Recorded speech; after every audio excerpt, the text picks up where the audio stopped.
I I am feeling absolutely amazing this morning. Good morning, Wealth Warriors. How is everybody today? I got to tell you, Saturday always comes every day for me because I'm thinking about how we can create wealth. What kind of things can we do that create wealth?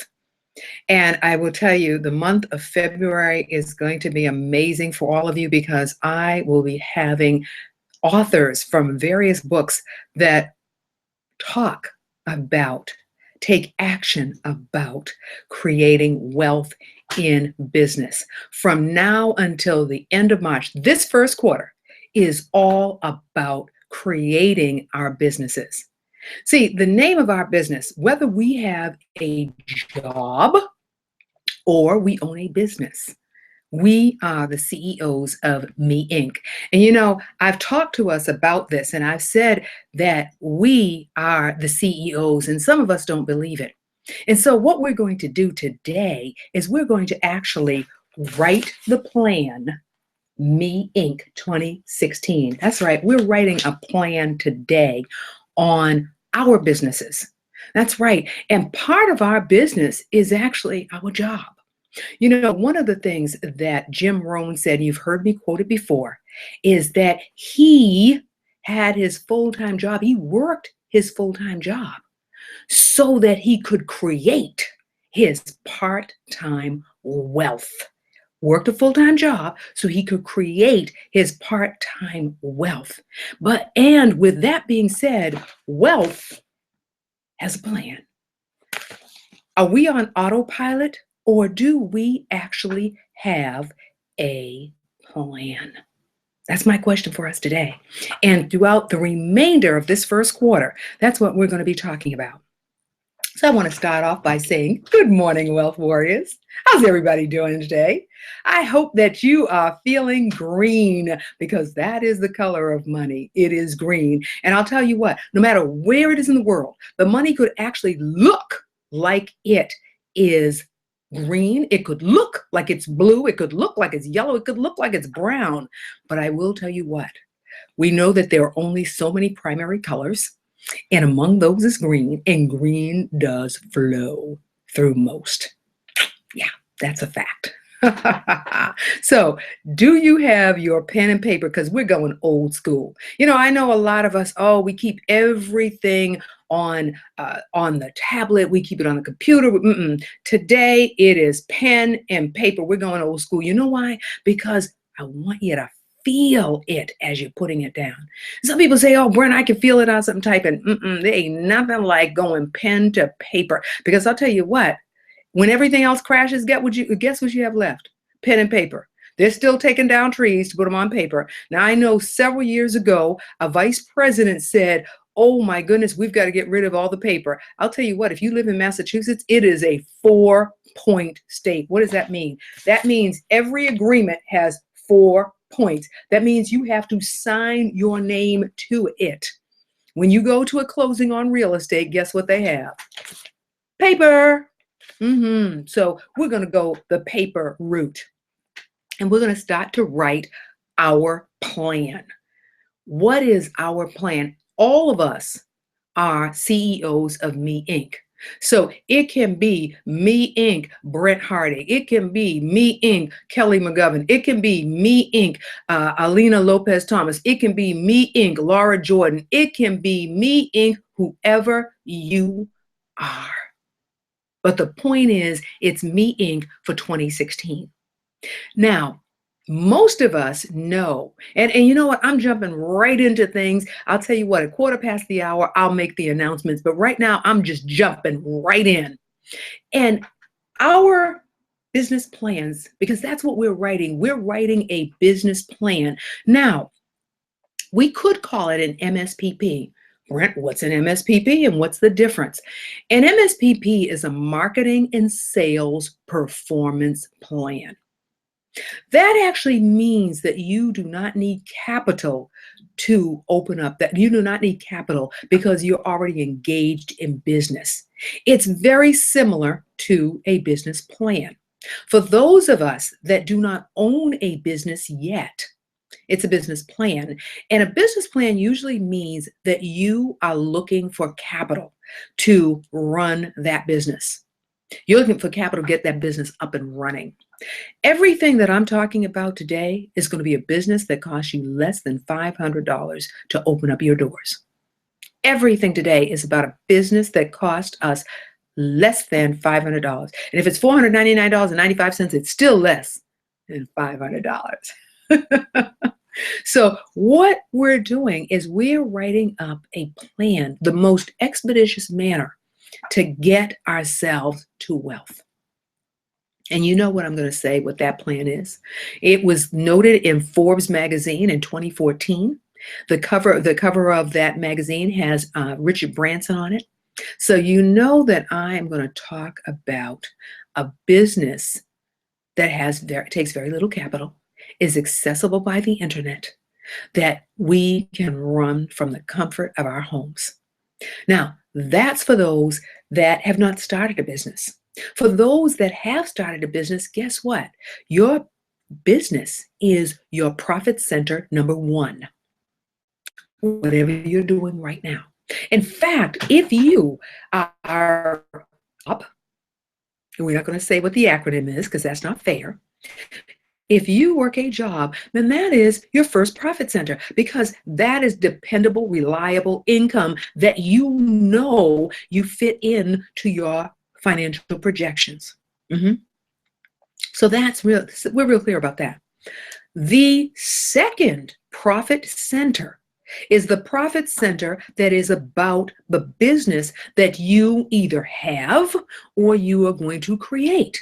So profit center number one is in fact either your job or the existing business. So if you are already in business, then that's your profit center number one. Now, if you have a full-time job and you have a business, then your job is profit center number one, predictable. You are required to be there until such time as you decide to depart. That second profit center is your existing business. That third profit center is something that you are going to add. And there's a reason why I am saying that. And I'm sure if Mr. Matthews, Barrett Matthews is on the line, if he's watching today, he would say the same thing. Trudy would say the same thing. Cheryl would say the same thing.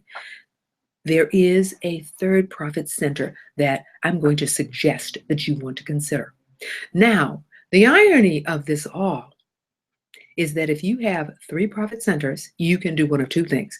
You can have three business plans or three MSPPs, or you can put them all into one. However, you're going to have to distinguish them because each of them has its own life and it requires definitive attention. You with me so far? I think you are, because I know that we have intelligent, viable individuals that are watching today. So we typically have a business plan that has 6 parts, 6 components, and only 6. Whatever we put in there has to fit into those 6. And as Robert Randolph would say, we can create a one-page business plan. In fact, I remember a gentleman, Cornell West, who at one time had owned West Insurance, and he said, Brent, if somebody brings me in a business plan that is more than 5 pages, it's going to visit a very special drawer in my desk. Because he says, if you can't tell me how incredible this business is within this many pages, within this period of time, then you do not know your business sufficiently enough, because you ought to be able to give a 6-second, 15-second, I'll say 15 seconds because that's what Jay Stone says, 15-second elevator pitch that should move and motivate, inspire people to want to know more about you, more about what you do. And I'll tell you, if you want to practice this, go to some meetups. There are meetups all around the world. Go to a meetup and talk to people and Get them to want to hear about you. Get them to want to be so motivated. They want to know what it is you do. Are you a solution consultant? Are you a financial planner? What makes you significant in such a manner that somebody wants to hear more about what you do? I'll tell you one of the most powerful aspects, one of the most powerful things you can do is you can listen. People like to talk. Obviously, I do it every week. I must like to talk, right? People like to talk and they want to be heard. What will move somebody to want to know more about you is when they've talked so much about themselves that suddenly they hear, wait a second, that person isn't talking. Well, let me ask you about you. Bingo, your turn. So let's get intimate about our businesses, about what we're doing. Because one of the things, the most critical thing that we know about wealthy people is they own their own. You see, they use it because they understand it. And if you understand something and you use it, then you should own it. At some point in time, you should own it. If you are going to a certain store and they're a corporation and they have stock, then we should own some of that so that we can offset the money that we're spending. If you eat at a certain restaurant and it has stock, then you want some. Why? Because you're already spending there. Become an investor.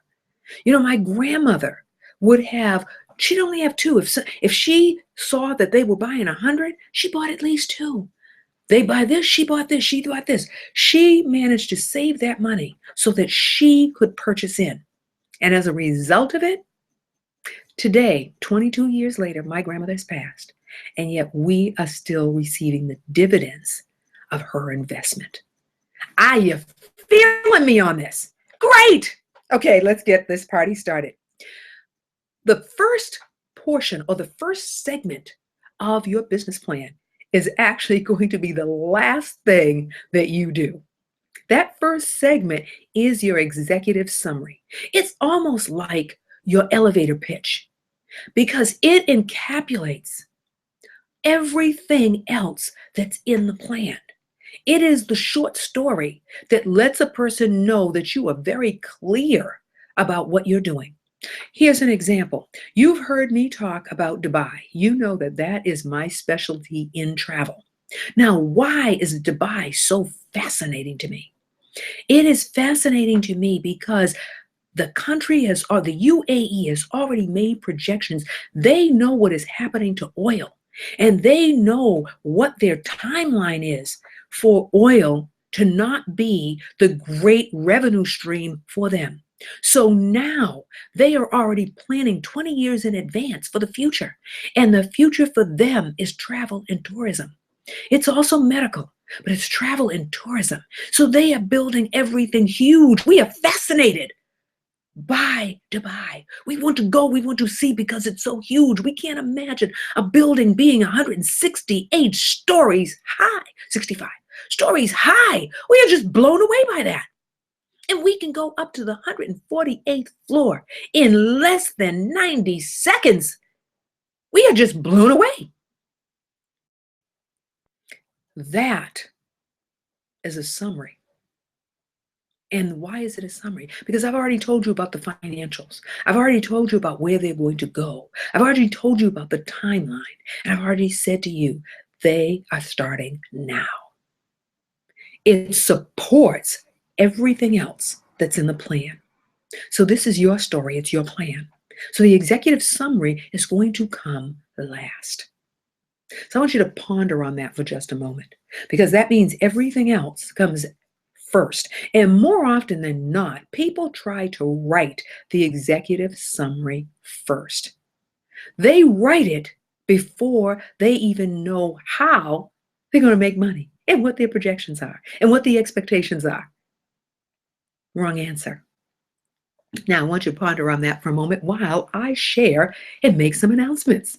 First and foremost, want to say to you the number one announcement is We are going to be opening up businesses this year. That means for however many associates, for however many members there are of Wealth Warriors, there ought to be that many new, up and running, functional, profit producing businesses. Announcement number one. Second announcement, if you are within the New England area, if you are anywhere from Washington, no, not quite. If you're anywhere from Rhode Island, Connecticut, New York, New Jersey, if you're within 4 hours, New Hampshire, Vermont, Maine, if you're within 4 hours of driving time, then you want to join me for game night in Boston at the Best Western Adams Inn, 29 Hancock Street in Boston. Why do you want to be there? Because we're talking about business. You are going to meet people that are totally focused on business. They like talking about the big numbers. They are all solution consultants when you have a financial problem, issue, or concern. The event starts at 7 p.m. and it's 60 minutes of the most awesome time that you will ever have. What are we talking about? We're talking about opportunities. That's what we're talking about. And you are cordially invited. And guess what? There is no charge. You or whoever you choose to bring to that event. Want to make another announcement in the Atlanta area, April 2016, April 29th through the 31st, She Speaks is speaking in Atlanta. You can go up on the Facebook page, She Speaks, and get all the details. Male or female, we want to see you there. You are going to meet some of the most incredible people on the planet. That is in April. Now, I got to backtrack and share with you that there's going to be a minority expo in Boston, at Boston, Massachusetts, and that is going to be in March. I believe it's March 5th. By all means, go up on Facebook and find the date for that. But that's going to be in March. And again, in April, we're going to have She Speaks. So we've covered the first quarter and into the second quarter. Again, want to make sure that you know that we are talking about business. We're talking about numbers. We're talking about millions upon millions of dollars. And you know what? There is everything right about making money. Here's the rub. We've got to be balanced because above all else, we know the things, we know the order of priorities. I don't need to say them to you because you know them. This priority is the one that I'm speaking about, and that's how to change your zip code, how to create the lifestyle that supports the family, that supports generation after generation. Because you know what? There's nothing wrong with money, is there? We know the love of it, the greed is the problem. Be the solution and not the problem. Are we good with that? Fantastic. Okay. Here's the deal. We need to do a shout out. We need to let everybody know that we're about to write the plan. It's called a flash mob, and we're going to do that on Twitter right now. So I want you to take the fingers to the keys because it's time for us to do a flash mob. And all we want to say on Twitter is join us on the Wealth Warrior broadcast. Join us on the Wealth Warrior B/C now. That's all we want to say. Join us on the Wealth Warrior broadcast now. Are you ready? This is called a flash mob. That means everybody take the fingers, put them on the keys because we are going to type it in. And then when I give the signal, we're going to hit the enter button. Can we do that? Can we do that in a coordinated style that makes people go, what the heck is going on over there? Can we do that? Okay. So I want you to type it up. Join us on the Wealth Warrior B/C Wealth Warrior broadcast. You got 5 seconds. 4, 3, 2, 1. Okay, you got it written out? All righty. On the count of 3, I want everybody to hit the enter button. Are you ready? 1, 2, 3. Flash mob is in the house. That's right. We just invited folks that are on Twitter that are following you to the Wealth Warrior broadcast. And while we're at it, make sure that you let your friends on Facebook know that we are here and we are serious about wealth. We are focused on creating wealth and changing lifestyles, changing zip codes. And guess what? We're generous. We want to help others. We are on a mission. We want to help 100,000 families. So your responsibility, my responsibility is to pay it forward. So let's start writing our plan. We said that the first step, the first element, the first part of the plan is the executive summary. It gets written last. So what then is the second part? It is the management team. Who is your management team? Actually, your management team is you because you are Me Inc. Now, if you have a partner, if you have a husband, if you have a wife, and they're playing a role in Me Inc., then they are part of the management team. What is their role? What is their responsibility? What are they engaged to do within Me Inc.? Are you the chief? Are you the chief cook and bottle washer? Then the chief cook and bottle washer has to have defined roles. Because right now you're the CEO. Are you the COO, the chief executive operator? Are you the COO, the chief operating officer? So we've got a CEO, that's you. You may be the COO. Are you the CFO, the chief financial officer? Are you all three roles? What are those roles? Because they need to be defined. See, a lot of times we get tired. We want to shortcut the process. I've got to share something with you. You are the expert at whatever it is you're going to do. You are the expert. You need to know everything. You need to be clear because when something falls down, guess who steps in? I have a friend of mine that runs an oil company. Actually, it's trucks that bring oil, bring gas. And he says, Brent, you know what? When the going gets tough, when somebody calls out sick, guess who has to step in? It's a small company. That means he is on call to step in. It's just the way it is for him. Maybe he will change the situation, but for now, he's got a staff. He's got these elements in place. But at the end of the day, his revenue stream is dependent upon who? And guess what? That means when somebody needs to be fired, who has to fire who here? You might need to fire yourself from that CFO position. But whoever you put in that position, you need to know all so that you know whether they're doing it right or wrong. So there are a minimum of 3 management positions under the tab called management. Short, sweet, and to the point type of dialogue, position description goes in here. Who is responsible for those positions? It's you. That's management.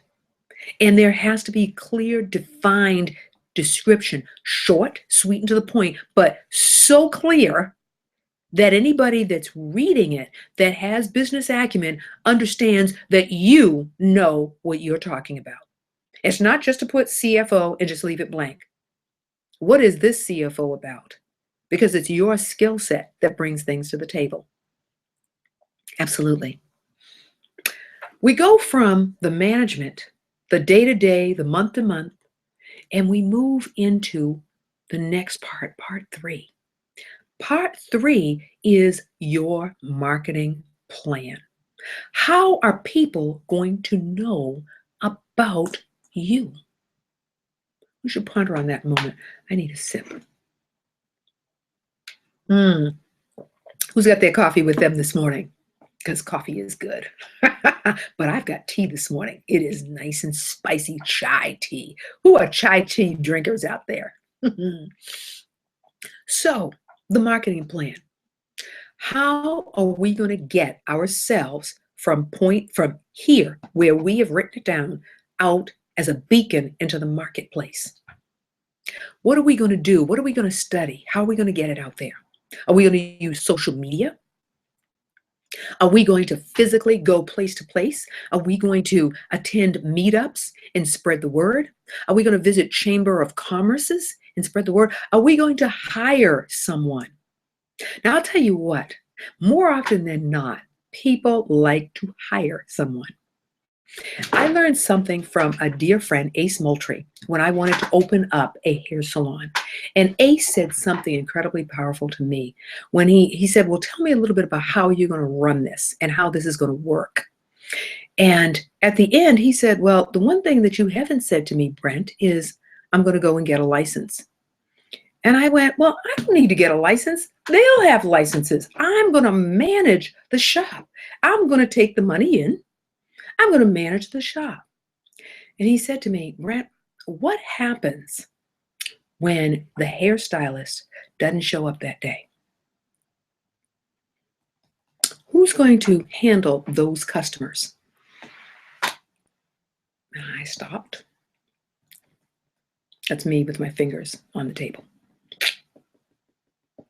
And I said, well, I don't know. So here was my point. You want to know something about marketing. You want to go up on YouTube, plenty of free classes on YouTube, reference marketing. So at a minimum, you have a clue. If you decide that you want to hire somebody, you need to at least have a clue about marketing, so that if you choose to spend the money to hire somebody, you're going to spend it wisely. You are not going to leave it in somebody's hands and not know what's going on, because this is your business. Your name is on it, not that marketing firm's name. Your name is on there. So you need to be cognizant.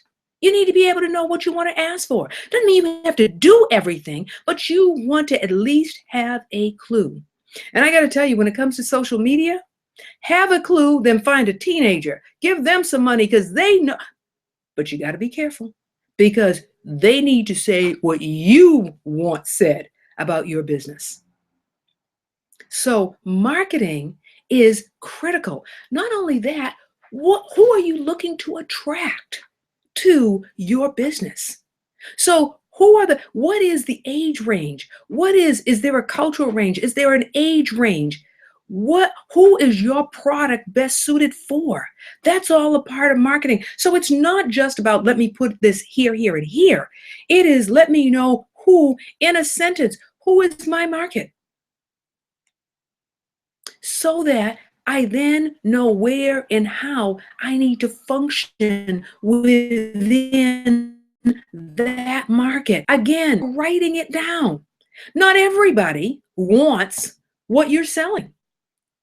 Who's your competition? That probably falls within marketing, it falls within sales. But I want you to be thinking about it here, is who is your competition? Who else is marketing to your particular marketplace, your particular client base, your particular customer base? All of you know that my first profit center is travel. And people say, oh my goodness, travel, it's already saturated. No, it's not. There are airlines popping up every day. There are travel companies. There are 300 million Americans. That's just here. We have a world. There are billions of people. And not everybody wants to do travel. I specialize, as you know, Dubai. In fact, we're going September 2016. Would you like to come with us? Oh, yes, you want to come with us. For sure, for sure. So your marketing, that includes your market. What is your market? Who is your market? What is the age rate of your market? Is it cultural? All of this. What are you marketing? What's the product? Because that falls under the tab of marketing.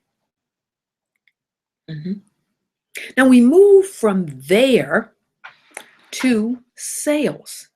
How is this getting sold? Do we have salespeople? How is that product getting sold? Is it getting out? Are we hiring people? Do we have independent contractors? Do we have people on sales commission? What is the plan? How are the sales occur? For example, obviously I'm going to use what I do as an example. And with that being said, we have the product itself. It's travel. Travel can be sold. I can do it directly, or it can be done on the internet where people are motivated to go up to my site and book. So sales, that's one segment. And how is the revenue stream going to come in there? I'm relying on the internet and myself. Here's another segment, and that is we have a travel club. There is an actual product called a travel club. Who is going to sell that? Possibly, I might be able to engage some college students that are looking for extra money, because one thing for certainty is they travel. So who is going to sell that product? And then on the other hand, there are business builders. There are people that want to own franchise-like businesses. And I need to get to them to help them own their businesses. That's all under the auspices of sales. If you have a tangible product, you have a cosmetics, health, whatever, healthcare, whatever it is, how are those sales? Who is handling those sales? How is it getting known? Is it getting known on the internet? Maybe you have a healthcare product. Is it getting known on the internet? Then you've got a force, a sales force. Who is the sales force? And then how is your business structured? Do you want to have franchises that you are overseeing? Let's take a look at McDonald's. Real easy. McDonald's now has an app. You can go up and get your food on the app. They didn't have that. They came into the 21st century. Why? They've got restaurants. They've got restaurants. Now they've got apps. And they want to have more restaurants. Every McDonald's franchise owner wants more. They don't just want one, they want more. Because that's just the way it is. It's about business. So the sales plan, different from the marketing plan, because the sales plan is the actual money. It is the money versus the product. And then the area that tends to be the toughest of all, I'm going to talk about in just a moment. We're going to take a little commercial break. I always wanted to say that. Let's talk about some announcements, because we always do those at the quarter. We do them at the half and the quarter of. How about that? So I want to share some announcements with you. Want to let you know that there's a business opportunity presentation in the Boston area. You know, if it's in Quincy, we're still going to call it Boston, yes? At the Best Western Adams Inn. That's at 29 Hancock Street, and that's in Quincy on Monday evening, 7 p.m. 7 to 8 p.m. is prime time. If you are wanting to just interface with incredible people that are talking about business, that are high on business, that live for that period of time in the realm of business, then you want to join us on Monday night at 7 p.m. for an awesome time.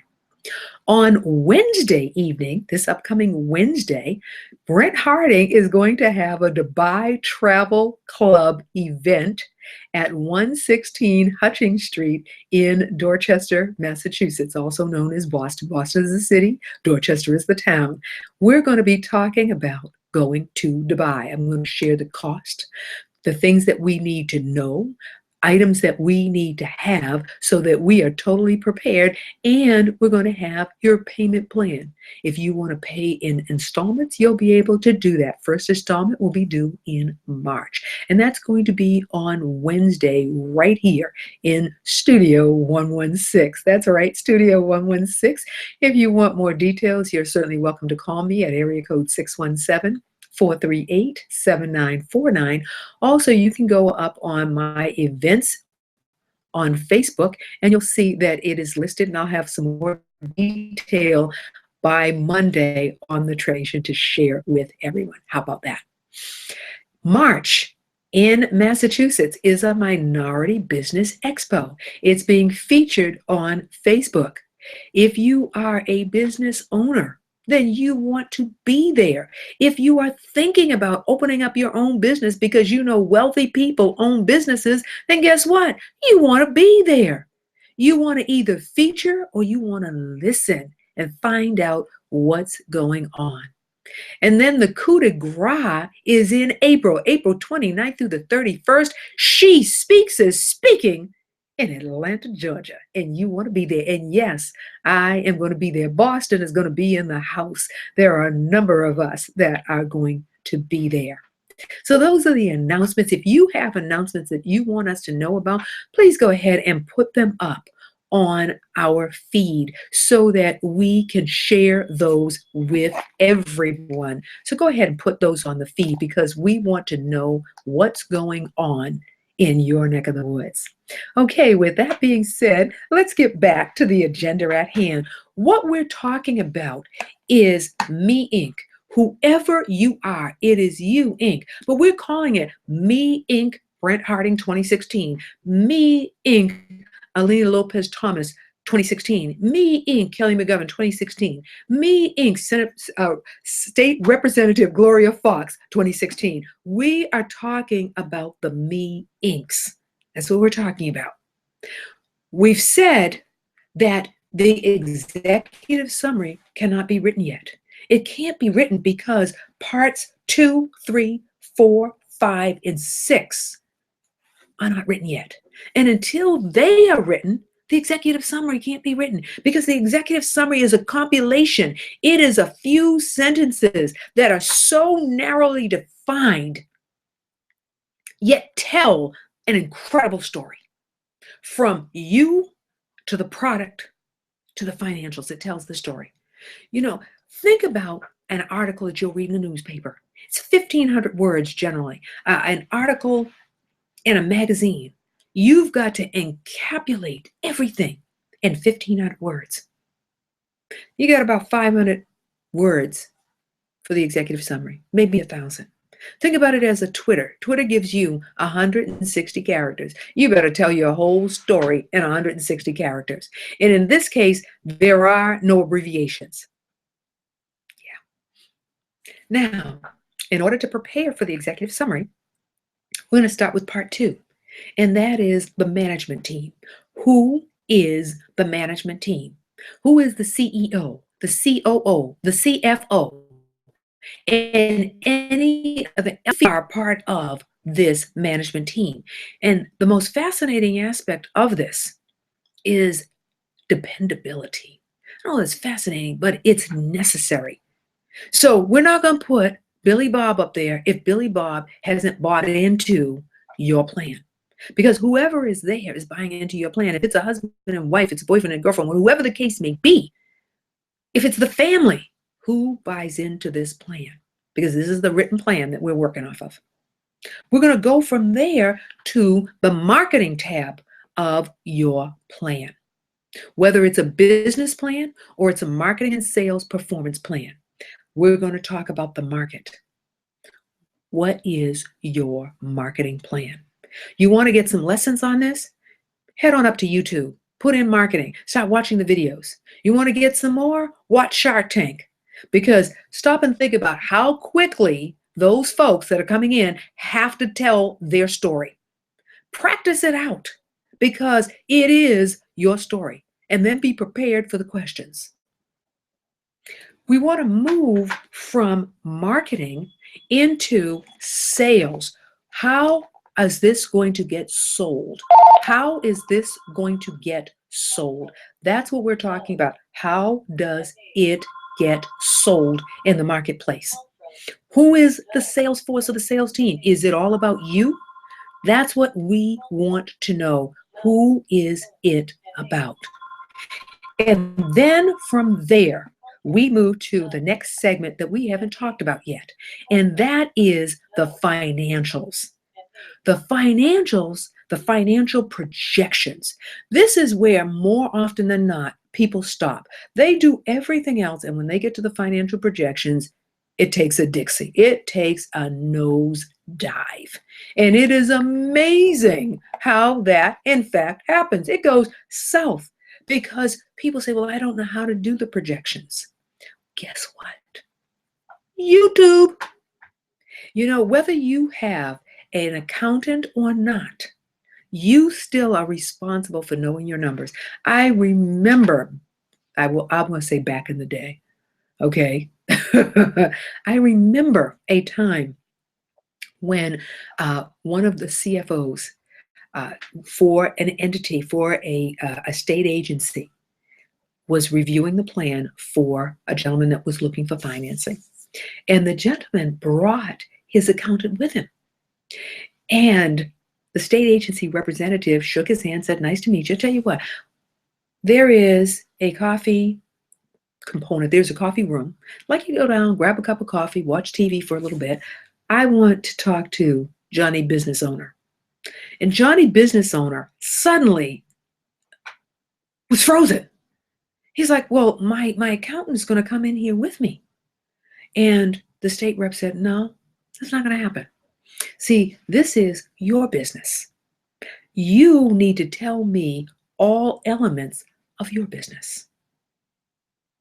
And he took him into the dreaded room, opened the door, sent him in, and shut the door. And you talk about panic, because the pitiable part was the person, the business, Johnny Business Owner, did not write his plan. Johnny Business Owner read the plan, but he didn't write the plan. So he wasn't intimate with the numbers. He was intimate with the day-to-day operations because he was living the plan. Now he needed the finances, but he did not have it in his head and in his heart. It did not flow through his veins. And as a result of that, he didn't get the financing that day, but what he got was an education. So let's do this in advance of the education. Let's do it in advance of the education. Educate ourselves. You go from the videos to the books. Then you know whether or not you want to write it, you want to write it with someone, or you want somebody to write it and you want to embrace it. But this is your life. This is your lifestyle change. This is your zip code change. Embrace it, own it, because it's yours. Part 6 is the addendum. That is the addendum. It is the supportive information. It is everything else that supports that one page, maybe 2 pages. Everything else. So in other words, if you took the addendum off and threw it over to the side, somebody would be able to read this and would say, yeah, I want to invest in this. Read this and say, yeah, this is how we're going to run the operation. So whether it's a business plan or it's a marketing and sales performance plan, we're running the same gamut to make your business absolutely incredible. How about that? 1 to 2 pages tells the story. 1 to 2 pages means that whatever those projections are, if you said, I want to make $1 million, I want to make 250,000, I want to make 500,000, whatever that number is, I want to make 100,000, whatever that number is, down here tells the story. Now you are ready to write the executive summary, because you have all the details to write. Summary consists of the management team, the marketing, the sales, the financial projections, all fit in that one space. Sweet, huh? Absolutely. So here's the deal. Who is going to be ready next week with their marketing and sales performance plan? That's my question for you. So we are wrapping up. We're wrapping up at 45 past the hour. So I want to reiterate one more time announcements. This week, Monday, 2 events that you are cordially welcome to attend. One on Monday night and the other on Wednesday night. Business and also Pleasure. You're able to attend both of them. March is Minority Enterprise Month. You want to be there. And April is She Speaks. I think I've covered it all for today. I want you to go out today, and we're going to change it. We have enjoyed Trevor tremendously, and we are going to always acknowledge Trevor Otts as having got this party started. What we're going to do is we're going to go out today and be absolutely, unequivocally extraordinary. Take care. I'll see you next week. Bye now.